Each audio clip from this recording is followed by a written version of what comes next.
اعوذ باللہ من الشیطان الرجیم بسم اللہ الرحمن الرحیم۔ شروع اللہ کے نام سے جو بڑا مہربان اور نہایت ہی رحم کرنے والا ہے۔ تاریخ گواہ ہے کہ جب بھی کسی قوم نے اتحاد کو اپنایا وہ مشکلات کے پہاڑ عبور کر گئی۔ پیارے دوستو، یہ واقعہ آپ سے بیان کریں گے، ذرا ویڈیو کے ساتھ جڑے رہیں۔ یہ واقعہ بہت دلچسپ سننے والا واقعہ۔ کیا آپ نے کبھی سوچا ہے کہ طاقت ہونے کے باوجود قومیں کیوں ہار جاتی ہیں؟ کیا وجہ ہوتی ہے کہ فتح قومیں تاریخ کے ملبے تلے دب جاتی ہیں؟ نہ دشمن ہمیشہ طاقتور ہوتا ہے اور نہ ہتھیاروں کی کمی قوموں کو تباہ کرتی ہے۔ پیارے دوست، اکثر تباہی کی وجہ قوم کے اندر خاموشی سے جنم لیتی ہے۔ وہ وجہ یہ ہے کہ کمزوری اور اتحاد کا ٹوٹ جانا۔ جب ایک قوم ایک دوسرے کے ساتھ کھڑی ہوتی ہے تو دنیا کی کوئی طاقت اسے جھکا نہیں سکتی، اور جب وہی قوم آپس میں نفرت اور خود غرضی میں پڑ جائے تو طاقت بوجھ بن جاتی ہے اور انجام زوال لکھ دیا جاتا ہے۔ پیارے دوستو، آج کی یہ کہانی صرف ماضی کی نہیں، یہ کہانی ہم سب کے لیے ایک آئینہ ہے، کیونکہ جو سبق تاریخ دیتی ہے وہی سبق وقت دہراتا ہے۔ آئیں سنیں اتحاد کی طاقت اور کمزوری کی انجام کی ایک سچی کہانی اور ایک سچا واقعہ۔ پیارے دوستو، اس ویڈیو کے ساتھ جڑے رہیں، اور آپ سے ریکویسٹ ہے کہ چینل کو سبسکرائب کریں اور بیل آئیکن کو بھی دبا لیں اور کمنٹ کا بھی اظہار کر دیا کریں۔ اللہ آپ پر رحم اور کرم نوازی فرمائے۔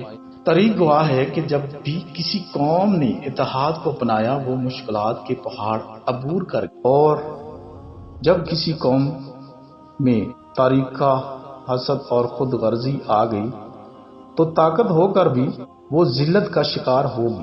پیارے دوستو، یہ کہانی ایک ایسی قوم کی ہے جس کے پاس سب کچھ تھا، مگر اتحاد کی کمی اسے تباہ کے دبانے پر لے گئی، اسے تباہی کے دبانے پر لے گئی۔ ایک زمانے میں نوران نامی ایک قوم ہوا کرتی تھی۔ یہ قوم علم، ہنر اور محنت اور بہادری میں اپنی مثال آپ تھی۔ ان کے شہر خوشحال تھے، بازار آباد تھے، کھیت ہرے بھرے تھے، اور پیارے دوستو، اور لوگ ایک دوسرے کے ساتھ سکھ میں شریک ہوتے تھے۔ جب کوئی دشمن ان کی طرف آنکھ اٹھاتا تو پوری قوم ایک جسم بن جاتی۔ یہی ان کی سب سے بڑی طاقت، اتحاد۔ پیارے دوستو، نوران کے لوگ جانتے تھے کہ اکیلا انسان کمزور ہوتا ہے، مگر متحد قوم ناقابل شکست ہوتی ہے۔ پیارے دوستو، وہ بڑوں کا احترام کرتے، چھوٹوں پر شفقت کرتے اور اخلاق سے پیش آتے، دشمنی نہیں بننے دیتے۔ پیارے دوستو، اسی اتحاد کی بدولت انہوں نے جنگیں جیتی اور ترقی کی مانند طے کی۔ مگر وقت ہمیشہ ایک ساتھ نہیں رہتا۔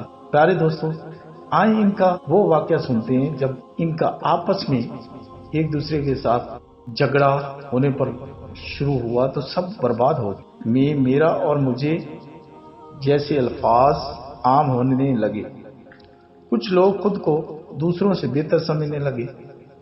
امیر نے غریب کو حقیر جانا، عالم نے جاہل کو اور طاقتور نے کمزور کو۔ مشورے اختلاف بننے لگے اور اختلاف نفرت میں بدلنے لگے۔ اتحاد کی جگہ گروہ بندی نے لے لی۔ ہر شخص اپنی طاقت پر ناز کرنے لگا اور یہ بھول گیا کہ یہ طاقت قوم کے مشترکہ محنت سے ہوتی ہے۔ کمزور طبقہ پیسنے لگا، مگر کسی نے آواز نہ اٹھا، کیونکہ اب ہر شخص صرف اپنا فائدہ دیکھ رہا تھا۔ اسی دوران ایک دشمن قوم اس کمزوری کو سمجھ گئی۔ انہوں نے تلوار نہیں اٹھائی بلکہ سازش کا نشانہ بنایا۔ نفرت کے بیج بونے لگے، افواہیں پھیلانے لگے اور پرانے زخم کھرودنے لگے۔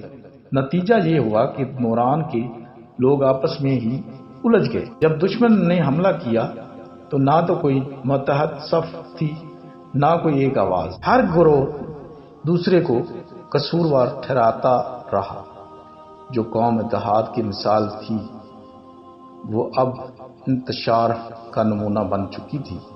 پیارے دوستو، شہر اجڑ گئے، بازار ویران ہو گئے اور طاقت کی علامت قوم دوسروں کی محتاج بن گئی۔ تب نوران بزرگوں کی آنکھیں کھلی۔ انہوں نے کہا کہ ہم دشمن سے نہیں ہارے، ہم اپنی کمزوری سے ہارے ہیں۔ ہماری اصل طاقت تلوار یا دولت نہیں بلکہ ہمارا اتحاد تھا، جسے ہم نے خود توڑ دیا۔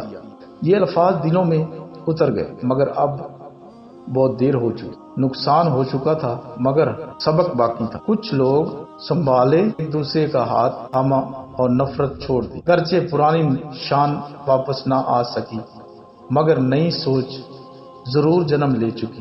یہ کہانی ہمیں سکھاتی ہے کہ اتحاد قوم کو طاقت بناتا ہے اور تفریقہ قوم کو اندر سے ہی کھوکھلا کر دیتا ہے۔ اور سب سے بڑھ کر دشمن سے پہلے ہمیں اپنی کمزوریوں سے لڑنا چاہیے، کیونکہ بکھری ہوئی قوم طاقت کے باوجود ہمیشہ زوال